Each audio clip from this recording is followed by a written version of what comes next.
नमस्कार। 22 के महासमर में आपका स्वागत है। मैं हूं आपके साथ शुभम त्रिपाठी और 22 के महासमर में हम आपको बताएंगे कि कैसे कानपुर में बूथ अध्यक्षों का सम्मेलन बुलाकर बीजेपी के राष्ट्रीय अध्यक्ष जेपी नड्डा ने दिया है जीत का मंत्र। नमस्कार, मैं हूं आपके साथ आशीष पांडे। 22 के महासमर में हम आपको बताएंगे कि कैसे बूथ अध्यक्षों के सम्मेलन में योगी के निशाने पर आए असदुद्दीन ओवैसी, क्या दी योगी ने ओवैसी को चेतावनी और कैसे नड्डा ने दिया जिन्नावादियों पर वार। तो मैं आपको बताऊंगा कि अपने कानपुर दौरे में कैसे नड्डा ने गुरुद्वारे जाकर बताया है कि बीजेपी ही सिखों की असली हिमायती है। लेकिन शुरुआत पहले बूथ अध्यक्ष के सम्मेलन से।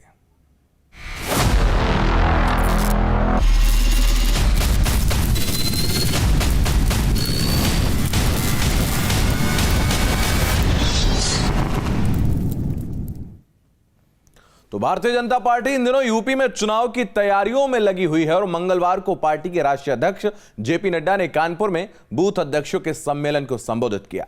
नड्डा ने बूथ अध्यक्षों को संबोधित करते हुए कहा कि बीजेपी में ही सामान्य कार्यकर्ता से शीर्ष पद तक पहुंचा जा सकता है। इस मौके पर सीएम योगी ने भी कार्यकर्ताओं का उत्साह बढ़ाया।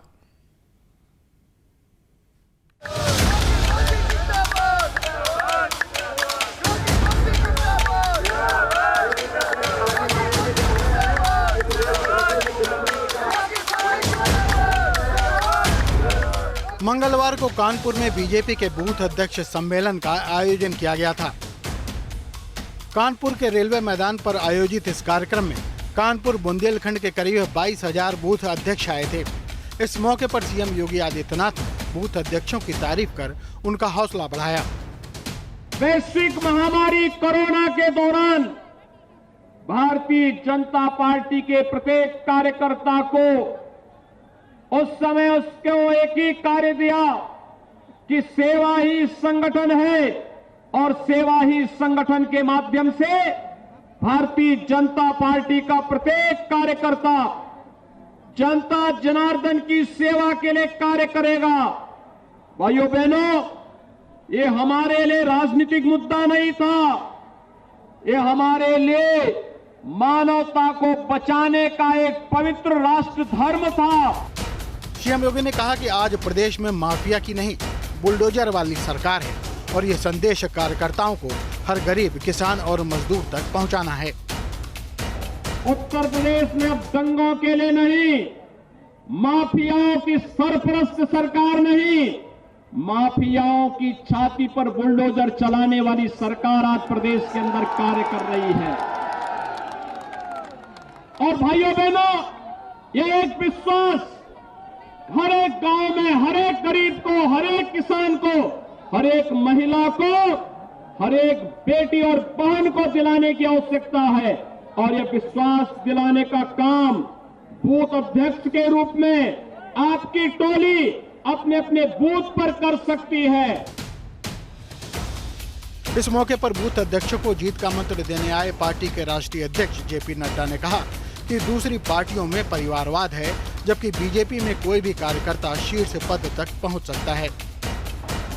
सिर्फ परिवार की चिंता, ये कौन है? ये मेरा भाई है। ये कौन है? ये मेरा चाचा है। ये कौन है? मेरा भतीजा है। ये कौन है? मेरा भांजा है। कभी आपने कल्पना की कि इस पार्टी में कोई भतीजा या भांजा आगे बढ़े? यहाँ बढ़ता है तो आप जैसे बूथ में काम करने वाले कार्यकर्ता कल को मंच पर बैठे हैं। ये भारतीय जनता पार्टी में। नड्डा ने बूथ अध्यक्षों से कहा कि अब उनका काम घर घर जाकर हर व्यक्ति से मिलकर सरकार के कामकाज और योजनाओं का प्रचार प्रसार करना है। मित्रों, मैं बूथ अध्यक्षों से निवेदन करूंगा, हर घर तक पहुंचना है और हर घर के सदस्य तक पहुंचना है। इसके लिए हमको संकल्प लेकर के अपने काम को आगे बढ़ाना है। उसमें आप सब लोग करेंगे, ऐसा नहीं। यूपी में चुनाव को देखते हुए बीजेपी ने बूथ लेवल को मजबूत करने की तैयारी पर जोर दिया है। नड्डा का जीत का मंत्र यही है कि अगर बूथ लेवल पर पार्टी मजबूत है तो फिर जीत से कोई दूर नहीं कर सकता। Team news state.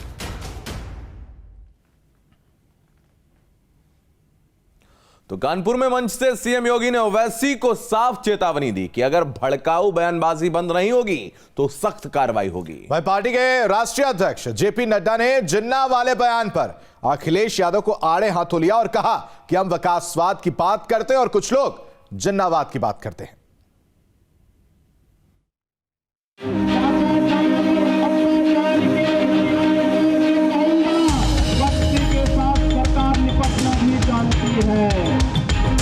कानपुर में मौका तो बीजेपी के बूथ अध्यक्ष सम्मेलन में कार्यकर्ताओं को जीत का मंत्र देने का था, लेकिन इस कार्यक्रम में सीएम योगी के निशाने पर ओवैसी आ गए।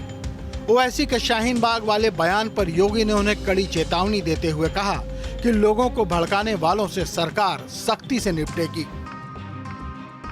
मैं इस अवसर पर चाचा जान और अब्बा जान के नैया से कहूंगा कि वे सावधान होकर के सुन लें।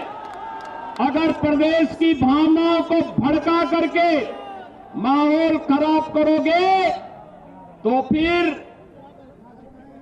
सख्ती के साथ सरकार निपटना भी जानती है। आज प्रदेश में दंगा नहीं, हर व्यक्ति जानता है कि ओवैसी समाजवादी पार्टी के एजेंट बनकर के प्रदेश में भावनाओं को भड़काने का कार्य कर रहे हैं। कानपुर में योगी आदित्यनाथ के निशाने पर एआईएमआईएम के असदुद्दीन ओवैसी थे, तो नड्डा ने अपने तरकश के सारे तीर अखिलेश यादव की ओर मोड़ दिए। हम राष्ट्रवाद में विश्वास करते हैं, वो परिवारवाद में विश्वास करते हैं। हम सबका साथ में विश्वास करते हैं, वो वोट बैंक पर विश्वास करते हैं। मेरी जाति, मेरा वर्ग, इससे बाहर नहीं, किसी को जोड़ो। हम राष्ट्रवाद पटेल गांधी को याद करते हैं और उनको आज भी जिन्ना याद आता है। यूपी में बीजेपी को अखिलेश यादव के दावों से उलझना होगा तो ओवैसी के भड़काऊ बयानों का भी तोड़ निकालना होगा, क्योंकि दोनों ही इस बार सत्ता में सेंधमारी की कोशिश में जुटे हैं और बीजेपी इनके हर वार को तोड़ने को तैयार खड़ी है। Team news state.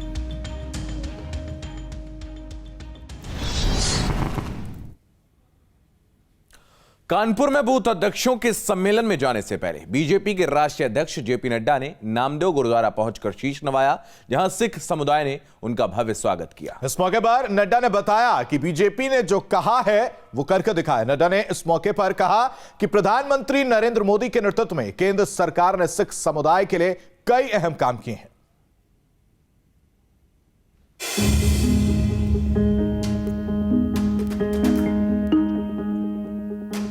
कानपुर में बूथ अध्यक्षों के सम्मेलन से पहले बीजेपी के राष्ट्रीय अध्यक्ष जेपी नड्डा किदवई नगर के बाबा नामदेव गुरुद्वारा पहुंचे, जहां गुरुद्वारा प्रबंधन कमेटी की ओर से उनका जोरदार स्वागत किया गया। नड्डा ने कहा कि वो गुरु के चरणों में आशीर्वाद लेने आए हैं। चाहे लंगर से जीएसटी हटाने का मामला हो, हिंदू मैरिज एक्ट के तहत परिवर्तन करे सिख भाइयों को सुविधा देने का मामला हो, या करतारपुर कॉरिडोर को दोबारा शुरू करने का मामला, पीएम के नेतृत्व में बीजेपी सरकार ने जो कहा है वो किया है। करतारपुर के कॉरिडोर का विषय जानते हैं, पहले खोलना, फिर कोरोना के कारण रुक जाना, फिर उसको खोलना, ये अपने आप में बताता है कि हमारा जो संबंध है और जो हम सबका साथ, सबका विकास, सबका विश्वास, सबका प्रयास, इसको सिर्फ शब्दों में ही नहीं, इसको कर्तव्य में भी परिवर्तित करके दिखा रहे हैं, उसको मोदी जी ने किया है। ये मैं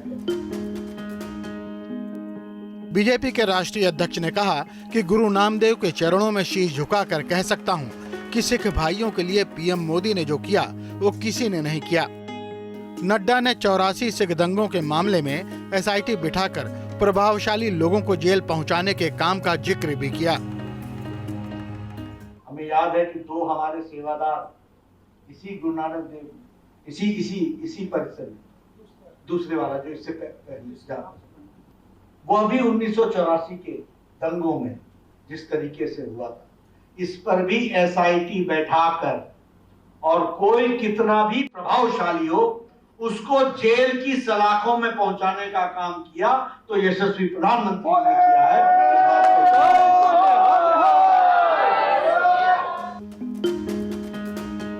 नड्डा ने बताया कि बीजेपी की सरकार ने गुरु नानक देव यूनिवर्सिटी में गुरु नानक देव जी पर स्टडी और गुरु ग्रंथ साहब को विभिन्न भाषाओं में अनुवाद कर लोगों तक पहुंचाने का काम किया है।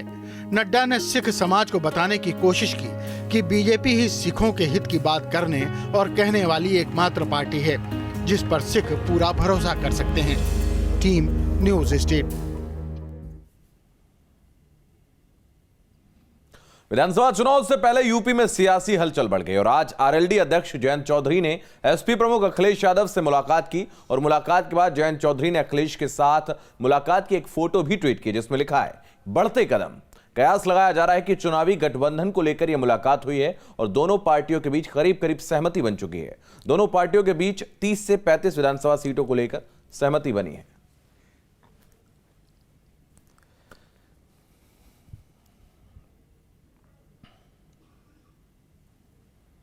उत्तर प्रदेश में होने वाले 2022 विधानसभा चुनाव के लिए सभी राजनीतिक पार्टियों ने अपनी अपनी गोटियां फेंकनी शुरू कर दी हैं। इस सिलसिले में मुजफ्फरनगर जनपद पहुंचे सुहेलदेव भारतीय समाज पार्टी के राष्ट्रीय अध्यक्ष ओम प्रकाश राजभर ने नगर में एक प्रेस वार्ता कर बताया कि वह आज मुजफ्फरनगर में राष्ट्रीय भागीदार पार्टी के नेतृत्व में होने वाली वंचित पिछड़ा दलित अल्पसंख्यक की महापंचायत में हिस्सा लेने पहुंचे हैं और ओम प्रकाश राजभर ने कहा कि हमारा मकसद खतरे में पड़े संविधान और पिछड़ा दलित वर्ग के आरक्षण को बचाने के लिए अखिलेश यादव को मुख्यमंत्री बनाना है।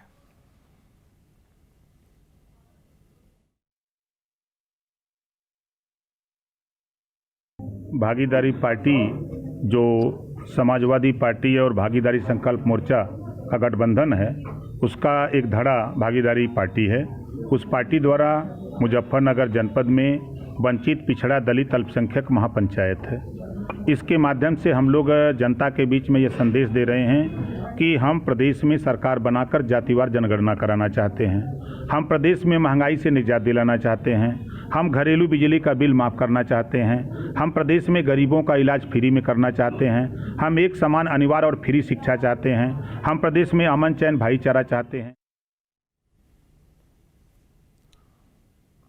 तो भाई इसका महासमर में फिलहाल इतना ही। आप लगातार बने रहिए न्यूज़ स्टेट के साथ।